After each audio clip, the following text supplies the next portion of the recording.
धन्यवाद सभापति जी।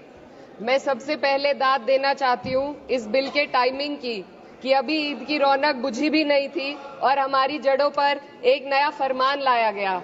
पहले उत्तर प्रदेश में मुसलमानों को नमाज पढ़ने पर रोक लगाई और फिर सौगात में ये बिल लाया गया। निसार में तेरी गलियों पे है वतन, जहाँ चली है रिवाजो गैर कि कोई ना सर उठाकर चल सके।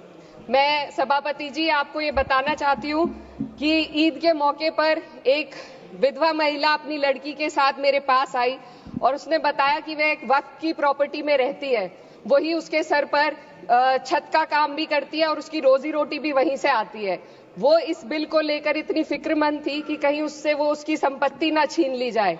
वो अकेली एक ऐसी महिला नहीं है, ऐसे लाखों लोग हैं जो वक्फ की गरीब महिलाएं जो वक्फ की संपत्ति से अपना रोजगार चला रहे हैं। और ये जो वक्फ बाय यूजर क्लॉज के हटाने से लाखों वक्फ की जायदाद अपना स्टेटस खो देंगी और लाखों लोग इसी तरीके के लोग सड़कों पर आ जाएंगे। वक्फ क्या है, वक्फ बाय यूजर क्या है? इसका ये मतलब है कि कोई जायदाद अगर सालों से दीन और भलाई के कामों के लिए इस्तेमाल हो रही हो तो वो खुद ब खुद वक्फ मानी जाएगी। हिंदुस्तान की अदालतों ने भी इस बात को तस्लीम किया है। वक्फ बाय यूजर सिर्फ वक्फ बोर्ड को ही मिली कोई खास सौगात नहीं है, ये बल्कि सभी अन्य धार्मिक ट्रस्टों को परंपरा और यूज के आधार पर बिना किसी डॉक्यूमेंटेशन के धार्मिक चरित्र को डिक्लेयर करने का राइट मिला हुआ है। भारत के संविधान के आर्टिकल 13 क्लॉज 3 में कस्टम और यूसेज को कानूनी वैधानिकता प्रदान करता है। इसी आर्टिकल से वक्फ बाय यूजर भी निकला गया है। इस बिल के कानून बनने पर वक्फ बोर्ड तो इस प्रोविजन से हाथ धो बैठेगा, लेकिन अन्य धार्मिक ट्रस्टों को यह सुविधा जारी रहेगी। इससे भारतीय संविधान के आर्टिकल 14 और 15 का सीधा उल्लंघन है, जो धर्म और जाति के आधार पर भेदभाव और कानून के सामने सभी की बराबरी पर जोर देता है। मैं इसके साथ ये भी कहना चाहती हूँ कि सत्ता के लोग जो एक दूसरे की पीठ थपथपा रहे हैं कि वक्फ बाय यूजर का जो अमेंडमेंट इन्होंने दिया उसको एक्सेप्ट कर लिया गया है, लेकिन इनकी शरारत यह है कि उसके साथ ही एक ऐसा प्रोवाइजो इसमें शामिल किया गया जिसके आधार पर यह कहा गया है कि अगर कोई भी वक्फ की संपत्ति विवादित हो तो वो अपना वक्फ स्टेटस खो देगी। तो जो अमेंडमेंट इन्होंने दिया है, जिसको एक्सेप्ट कर लिया गया है, उसका कोई मतलब नहीं है। ये इनकी नीयत है जो साफ जाहिर हो रही है। सोने पर सुहागा एक काम और किया है।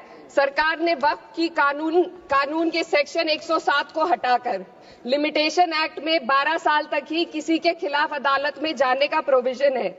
सेक्शन 107 में बोर्ड को लिमिटेशन एक्ट से राहत मिली हुई थी। वक्फ बोर्ड कभी भी अवैध कब्जाधारियों के खिलाफ अदालत जा सकता था।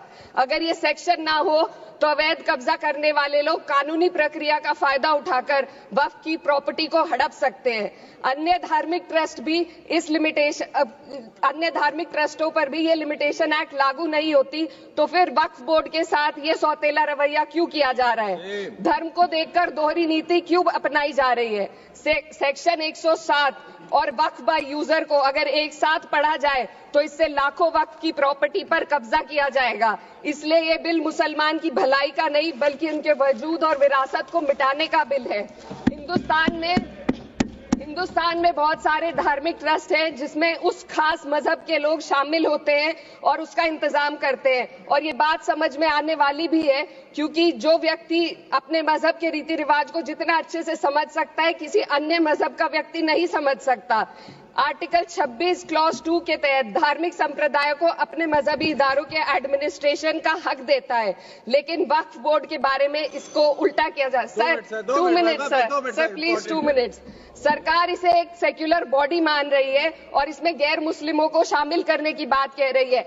आपके मुंह से सेक्युलरिज्म की बात सुनकर अच्छा लगा, लेकिन अगले ही पल ये भ्रम टूट जाता है, क्योंकि आपको सिर्फ दान देने के लिए प्रैक्टिसिंग मुस्लिम का आपने क्लॉज डाला है, लेकिन बोर्ड में बैठने के लिए मुस्लिम होने की कोई आपकी क्लॉज नहीं है। तो इससे आपकी जो दोहरी नीति है वो साफ जाहिर होती है। ये वही सरकार है जिसने राम जन्मभूमि ट्रस्ट में ये लिख दिया कि जिला अधिकारी भी अगर होगा तो हिंदू होना चाहिए। कोई मुझे बताए कि वहां पर सेक्युलरिज्म का रस क्यों नहीं घोला गया? सर आखिर में मैं अपनी बात को खत्म करने से पहले महिलाओं का मुद्दा बार बार उठाया जा रहा है। सरकार का कहना है कि बोर्ड में मुस्लिम महिलाओं को रिप्रेजेंटेशन देंगे। इस कानून से पहले भी मुस्लिम महिलाएं बोर्ड में मेंबर रह चुकी हैं और मिनिमम 2 का प्रोविजन था, उससे ज्यादा भी हो सकती थी। सर, मैं ये कहना चाहती हूँ कि सरकार ने महिलाओं के लिए ऐसा कौन सा नया काम किया जिसका ढिंडोरा सरकार का हर सदस्य पीट रहा है। इस बात की तायीद अगर आपकी तरफ से कोई मुस्लिम महिला करती तो आप उसका यकीन भी करते, लेकिन अफसोस आपकी इतनी लंबी कतार में एक भी मुस्लिम महिला नजर नहीं आती है। सर, मैं खुद एक मुस्लिम महिला हूँ, मैं सिर्फ एक सर मैं माइनॉरिटी महिला हूँ। इस सदन में हम सिर्फ 2 महिलाएं हैं और उस नाते से मैं ये बात कहना चाहती हूँ कि इस बिल के माध्यम से मुस्लिम महिलाओं को कुछ नहीं मिल रहा है। ये हमें कुछ नहीं देना चाहते, सिर्फ टोकनिज्म हमारे नाम पर बनाकर एक नैरेटिव मीडिया में चलाना चाहते हैं। तो ये बिल मुसलमान की भलाई का नहीं, उनकी पहचान को मिटाने का है। सर, अंत में मैं बस यही कहना चाहती हूँ कि कागजों की कैद में बस नाम रह जाएंगे, वो जो हमारे थे सिर्फ दावे में रह जाएंगे। इस बिल के द्वारा मीठी ईद के जायके को कड़वा करना, यही असली सौगाते मोदी था। बहुत बहुत